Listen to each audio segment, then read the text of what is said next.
घरामध्ये बेसन आणि सोयाबीन तर असतंच. तर आजची भाजी आपली एकदम चमचमीत अशी ठरलेली आहे. सोयाबीन न खाणारे सुद्धा बोटं चाटून पुसून खातील अशी चमचमीत आणि झटपट तयार होणारी एक आगळी वेगळी बेसन सोयाबीनची भाजी आज आपण करणार आहोत. व्हिडिओ शेवटपर्यंत नक्की पहा. नमस्कार मंडळी, एस एस फूड कट्टा या चॅनलमध्ये तुमचं स्वागत आहे.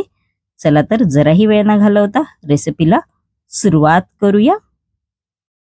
सर्वप्रथम आपण आता एक वाटण तयार करून घ्यायचं आहे टॅमॅटो कांद्याचं. इकडे मी 2 उकडलेले टॅमॅटो आहेत ते घेतलेले आहेत. सालीसकट घ्यायचे आहेत आपल्याला टॅमॅटो.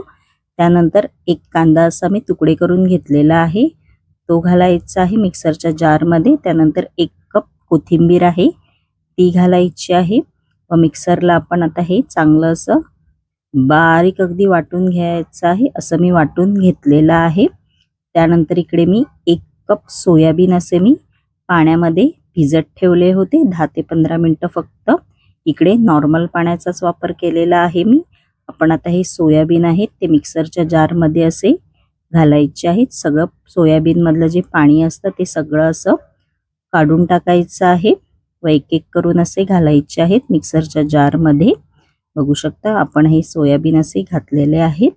त्यानंतर इकडे मी 1 मिरची, 3 लसूण पाकळ्या आणि अर्धा इंच आलं असं घेतलेलं आहे ते घालणार आहोत व मिक्सरला पाणी न वापरता आपण आता हे वाटून घ्यायचं आहे. बघू शकता असं मी वाटून घेतलेलं आहे. आपण आता हे एका बाउलमध्ये काढून घ्यायचं आहे.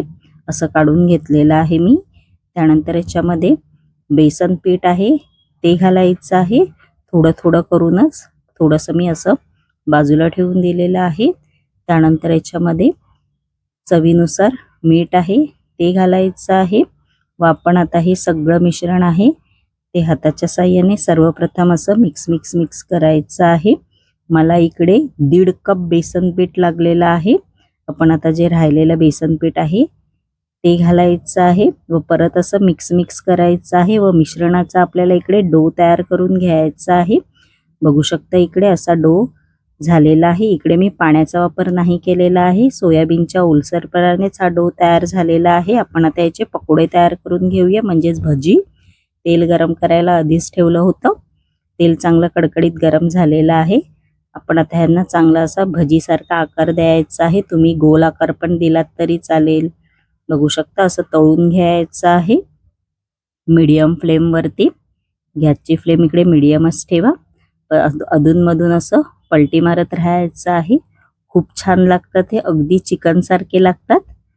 थोडासा लालसर कलर आला पाहिजे आणि असेच खाल्लात तर तुम्ही हे टॅमॅटो केचप किंवा शेजवान चटणी बरोबर पण असेच खाऊ शकता. पण आपण याची भाजी तयार करणार आहोत. बघू शकता तुम्ही एकदम असे कुरकुरीत होतात हे. आणि आपले सोयाबीनचे भजी आहेत ते एकदम असे तयार झालेले आहेत. दिसायला तर खूपच छान दिसतात, तर खायला एकदम भारी लागतात. आपण आता ह्याची मस्तपैकी भाजी करणार आहोत. इकडे मी फ्राय पॅन घेतलेला आहे. फ्राय पॅनमध्ये आपण आता 2 चमचे तेल आहे ते घालायचं आहे. तेल चांगलं गरम झालेलं आहे. आपण आता याच्यामध्ये अर्धा चमचा जिरं, अर्धा चमचा मोहरी आहे ती घालणार आहोत. त्यानंतर तेजपत्ता आहे तो घालायचा आहे व मीडियम फ्लेमवर आपण आता हे 1 ते 2 मिनिटात चांगलं असं परतवून घ्यायचं आहे. मोहरी आणि जिरं आहे ते चांगलं असं भाजून घ्यायचं आहे. त्यानंतर जे आपण वाटण तयार केलं होतं ते घालायचं आहे. त्याच्यामध्ये बेसिक मसाले आहेत ते घालायचे आहेत. अर्धा चमचा हळद, 1 चमचा धणे पावडर घालायची आहे. त्यानंतर 1 चमचा लाल तिखट मसाला आहे जो घरगुती असतो तो वापरायचा आहे. त्यानंतर याच्यामध्ये अर्धा चमचा गरम मसाला आहे तो घालायचा आहे. चवीनुसार याच्यामध्ये आपण आत्ताच मीठ घालणार आहोत व चांगलं आपण आता हे मीडियम फ्लेमवरती चांगलं असं परतवून घ्यायचं आहे. मसाले चांगले असे या ग्रेव्हीमध्ये भाजून घ्यायचे आहेत आपल्याला. गॅसची फ्लेम इकडे मीडियमच ठेवा. ग्रेव्ही थोडी दाटसर होऊन जाते. बघू शकता मस्तपैकी असं ग्रेव्हीला कलर पण आलेला आहे आणि अशा पद्धतीने केलं तर खूपच भारी लागते ही ग्रेव्ही. तेल थोडंसं असं सुटलं पाहिजे ग्रेव्हीला आणि थोडी बघू शकता तुम्ही अशी ग्रेव्ही सुकी झालेली आहे. आणि जेवढी तुम्ही ग्रेव्ही परतत राहाल तेवढी भाजीला चव एकदम दुप्पट येते. आपण आता याच्यामध्ये थोडंसं पाणी आहे ते घालायचं आहे.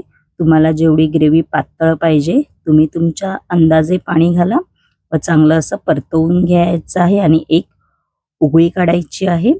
व जे आपण सोयाबीनचे भजी तयार केलेले होते ते घालायचे आहेत एक एक करून.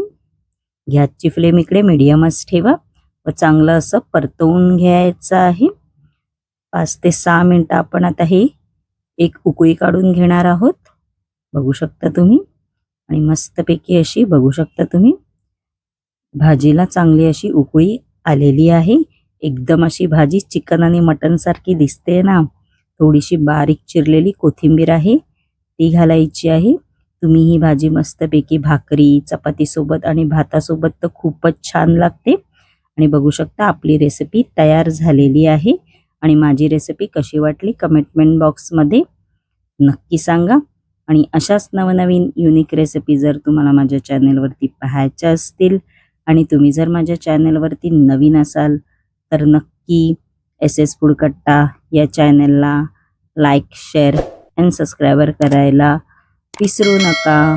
धन्यवाद.